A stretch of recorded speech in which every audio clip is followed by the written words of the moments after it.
Brazil স্কটল্যান্ডের বিপক্ষে প্রত্যাশিত জয় তুলে নেওয়ার ফলে তারা গ্রুপ চ্যাম্পিয়ন হয়ে পরের পর্বে পা রেখেছে, তো যার ফলে তারা সি গ্রুপ থেকে চ্যাম্পিয়ন হওয়ার সুবাদে তারা এফ গ্রুপের রানার্স আপকে দ্বিতীয় পর্বে অর্থাৎ শেষ 32-এ প্রতিপক্ষ হিসেবে পাবে। তো এখানে শেষ এই গ্রুপ এফ এ যারা আছে তাদের মধ্যে নেদারল্যান্ড এবং জাপান দুই দলেরই পয়েন্ট হচ্ছে 4, কিন্তু নেদারল্যান্ড গোল ব্যবধানে এগিয়ে থেকে 1 নম্বরে আছে। আর সুইডেন হচ্ছে 3 পয়েন্ট নিয়ে 3 নম্বরে আছে। জাপান 4 পয়েন্ট নিয়ে হলেও শেষ ম্যাচে হয়তো সুইডেনের সাথে যদি তারা ড্র করে তাহলে তারা নিশ্চিতভাবে গ্রুপ রানার্স আপ হওয়ার সম্ভাবনা থাকবে, যদি টিউনিসির সাথে নেদারল্যান্ড জিতবে বলে আমরা ধরে নেই। তো সেই ক্ষেত্রে দেখা যাচ্ছে যে সুইডেনকে ম্যাচটা জিততেই হবে যদি গ্রুপ রানার্স আপ হয়ে পরের পর্বে কোয়ালিফাই করতে হয় আর কি। অথবা মানে যেটা সমীকরণ দাঁড়িয়েছে যে কেউই গ্রুপ চ্যাম্পিয়ন হতে পারে, কিন্তু তাদের প্রতিপক্ষ হিসেবে নেদারল্যান্ডের প্রতিপক্ষ যেহেতু তিউনেসিয়া, সেই জন্য মানে নেদারল্যান্ডকে সবাই গ্রুপ চ্যাম্পিয়ন হবে ধরে নিচ্ছে এই আর কি।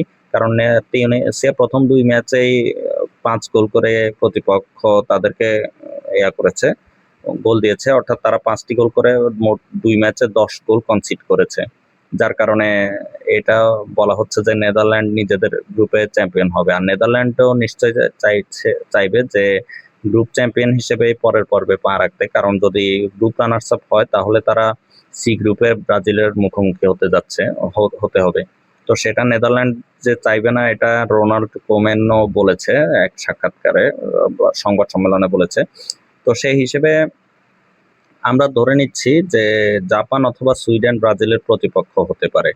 তো এই ম্যাচে আসলে ব্রাজিলকে নিয়ে আপাতত ওইদিকে না গিয়ে যদি আজকের ম্যাচ নিয়ে কথা বলি, এটা অর্থাৎ এই স্কটল্যান্ডের সাথে যে ম্যাচটা সেটা নিয়ে যদি কথা বলি, তাহলে এই ম্যাচ থেকে অনেকগুলো পজিটিভ দিক আছে। সেটা হচ্ছে ভিনিসিয়াস প্রথম ব্রাজিলিয়ান, মানে 2002 বিশ্বকাপের পর প্রথম ব্রাজিলিয়ান হিসেবে গ্রুপ পর্বের 3 ম্যাচেই গোল পেয়েছে, যেটা ব্রাজিলের জন্য স্বস্তিদায়ক বিষয়। আর ব্রাজিলের জন্য এটা একটা ভালো দিক যে গ্রুপ পর্বে যেসব প্লেয়ারই মানে যেবারই ব্রাজিলের কোনো প্লেয়ার 3 গোল পেয়েছে সেইবারই ব্রাজিল চ্যাম্পিয়ন হয়েছে।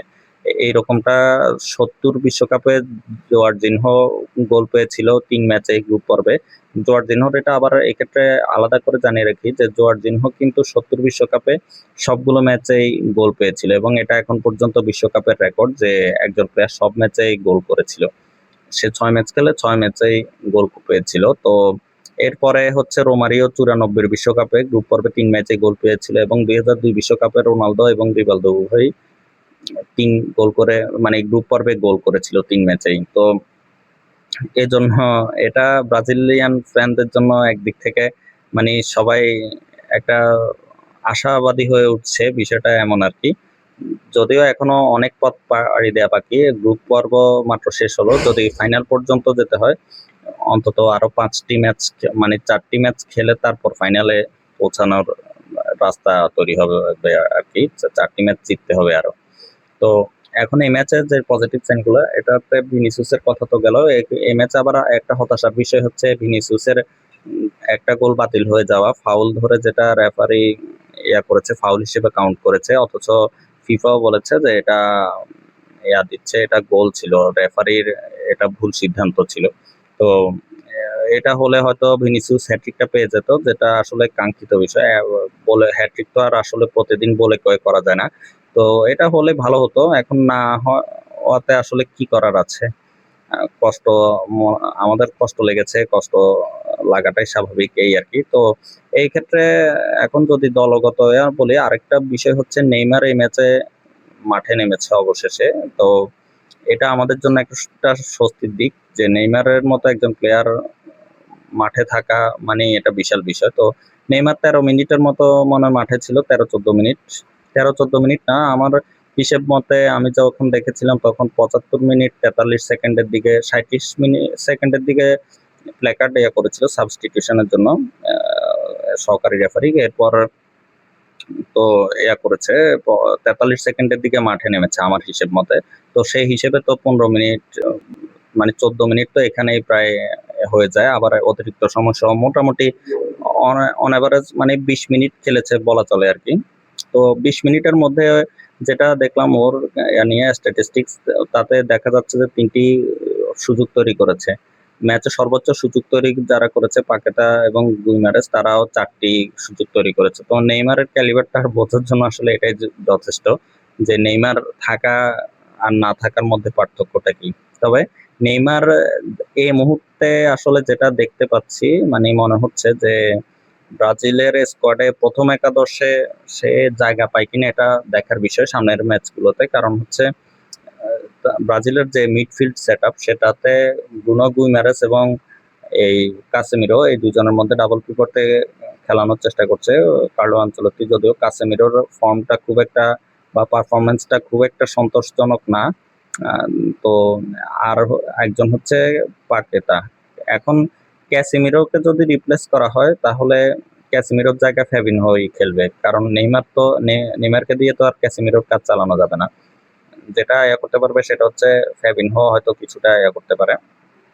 আর গুইমারেস হচ্ছে ব্রাজিলের এই স্কোয়াডে একমাত্র মানে যারা পরিচিত মিডফিল্ডার, মিডফিল্ডে সেটআপে সবচেয়ে ইনফর্ম মিডফিল্ডার বা ইনফর্ম প্লেয়ার হচ্ছে ব্রুনো গুইমারেস। তো তাকে বসানোর তো এই মুহূর্তে প্রশ্নই আসে না। আর আছে লুকাস পাকেতা। এখন লুকাস পাকেতার যে ওয়ার্ক রেট, ও একজন ওয়ার্ক হর্সকে আসলে সহজে চাইলে রিপ্লেস করা যায় না। কারণ ওয়ার্ক হর্স এর এটা দলে একটা অন্য মাত্রা যোগ করতে পারে। ওয়ার্ক হর্স এর একটা আলাদা বৈশিষ্ট্য হচ্ছে এটা, হয়তো ক্রিয়েটিভিটিটা করতে পারে না, কিন্তু অনেক ক্ষেত্রে ওয়ার্ক হর্সটা অনেক বিশাল ভূমিকা রাখে। এটা হচ্ছে বিষয়। তো এটা দিচ্ছে। আর যেটা রাফিনিয়ার বদলে রায়ানকে খেলানো হয়েছে, রায়ানের বয়স মাত্র 19 বছর। 19 বছর হিসেবে সে যেটা খেলেছে ইমপ্রেসিভ বলা চলে। তো রায়ানের কারণে দেখা গেছে যে আজকে প্রথমার্ধে ব্রাজিলের মিডফিল্ডে কুনহা এবং রায়ান এই দুজনের সহযোগিতার ফলে মোটামুটি ব্রাজিলের আজকে কম্বিনেশনটা খারাপ হয়নি একেবারে, এবং ব্রাজিল মোটামুটি সলিড একটা ম্যাচ খেলেছে এটা বলা যায়। এখন এই ক্ষেত্রে তাহলে প্রশ্ন যে নেইমার তাহলে খেলবে না? নেইমার খেলবে, তবে আপাতত যেটা ধারণা করছি যে নেইমারকে মানে সাবস্টিটিউট হিসেবে কাজে লাগানোর চেষ্টা করতে পারে কার্লো আনচেলত্তি। কারণ হচ্ছে নেইমারের যে ইনজুরি থেকে ফিরে এসে আসলে 90 মিনিট খেলার মতো ওয়ার্কলোড সে নিতে পারবে কিনা এটাও দেখার বিষয় আছে। আর নেইমার খেললে নেইমারকে দিয়ে আপনি ডিফেন্সিভ ওয়ার্ক করাতে পারবেন না, বা করাতে গেলেও তার উপর আসলে লোড পড়ে যায়। তার থেকে যেটা হচ্ছে অ্যাটাকিং এ যেটা পাবেন সেটা হচ্ছে বোনাস, এবং সেটাই কাজে লাগানোর চেষ্টা করা উচিত বলে আমি মনে করি আর কি। তো সেই ক্ষেত্রে নেইমার আপাতত সাবস্টিটিউট হিসেবে খেললে মনে হচ্ছে ভালো হতে পারে। তবে কার্লো আনচেলত্তির কথা এক্ষেত্রে আমি আলাদা করে বলবো যে কার্লো আনচেলত্তির একটা বড় বিষয় হচ্ছে তিনি কিন্তু কোনো না কোনো ভাবে একটা সমাধান বের করে ফেলতে পারেন। তো সেই হিসেবে যদি নেইমারকে তিনি একাদশে রাখবেন বলে চিন্তা করেন, তিনি ঠিকই একটা সমাধান হয়তো বের করে ফেলবেন। এখন সেটা সফল হবে কি হবে না সেটা আসলে বলা যায় না। সবসময় যে সবকিছু সফল হবে এমনটা না, তবে সফল হওয়াটা জরুরি, কারণ নকআউট স্টেজে আসলে পা হড়কানোর সুযোগ কম। নেইমারের ক্ষেত্রে এক্ষেত্রে একটু ভালো হতো যদি নেইমার দ্বিতীয় ম্যাচটাতে যদি ফিরতে পারতো অন্তত, তাহলে একটা ম্যাচে করে, তাহলে আজকে তাকে ট্রায়াল দিয়ে হয়তো প্রথমে একাদশে পরীক্ষা করার একটা সুযোগ থাকতো। তো সেটা যেহেতু হয়নি, এখন যেটা হচ্ছে নকআউট ম্যাচ গুলাতে আসলে ওইভাবে রিস্ক নেওয়ার সুযোগ কম। নকআউটে ম্যাচ গুলো প্রতিপক্ষ না মানে সবগুলো দলই ক্যালকুলেটিভ খেলার চেষ্টা করে সাধারণত। তো এক্ষেত্রে নেইমারকে নামানোর ঝুঁকি কোনো দিক, মানে নেইমারকে কোনো দিক থেকে নামানোটা খুব একটা সেফ বলে মনে হচ্ছে না, মানে নেইমারের ফিটনেসের কারণে। এমনিতে নেইমারের নামলে পারফরমেন্স করবে না এটা নিয়ে এটা বলাটা হচ্ছে বোকামি। নেইমারের পারফর্ম কি এটা তো প্রথমেই বললাম যে নেইমার কি করতে পারে না পারে, এই আর কি। তো এখন দেখা যাক কি করে কার্লো আনচেলত্তি কি সমাধান বের করেন। আর কার্লো আনচেলত্তি এবং তার কোচিং স্টাফরা যদি কোনো সমাধান বের করতে পারেন সেটা তো ভালো। নেইমারকে আসলে প্রথম ফিট থাকলে নেইমারকে যে কেউই একাদশে চাইবে, এটা নিয়ে নতুন করে বলার কিছু নেই। এবং নেইমার ডেলিভার করবে এটা মোটামুটি চোখ বন্ধ করে বলা যায়। তবে নেইমারের একটা যে জিনিসটা সমস্যা হচ্ছে, নেইমারের এত ইনজুরির পেছনে যে সমস্যাটা, এটা হচ্ছে অতিরিক্ত বল হোল্ড করার প্রবণতা। এটা তার স্বভাবজাত বলা চলে, যে এটা তার ডিএনএ তে আছে, যার কারণে প্রতিপক্ষরা তার থেকে বল কেড়ে না নিতে পারার কারণে তাকে অযথাই ফাউল করে বসে, বা বাধ্য হয়ে ফাউল করে বসে, আর সেটার কারণে সে ইনজুর হওয়ার মানে হারটাও বেশি, এটা আর কি। তো এখন এটা তো আর সে বদলাতে পারবে না। এখন সেজন্য তাকে আসলে তার থেকে সম্ভাব্য বেস্ট আউটপুটটা বের করারই চেষ্টা করতে হবে। আগে ব্রাজিলকে নিয়ে করা ভিডিওতে বলেছিলাম এই বিশ্বকাপে একটা মাত্র দল আছে যারা 25 জন সদস্য নিয়ে এসেছে, একজন সদস্য কম নিয়ে খেলছে, সেটা হচ্ছে ব্রাজিল। সেটা নেইমারের কারণে বলেছিলাম যে এতে নেইমার আমার খুবই খুবই পছন্দের প্লেয়ার, সেটা নিয়ে নতুন করে বলতে হবে না কিছু। কিন্তু নেইমার, ফুল ফিট নেইমার আর মানে হাফ ফিট নেইমারের মধ্যে অনেক পার্থক্য। হাফ ফিট প্লেয়ার আর ফুল ফিট প্লেয়ারের মধ্যে অনেক অনেক পার্থক্য, এটা বলার অবকাশ নেই, সেই জন্যই কথাটা বলা।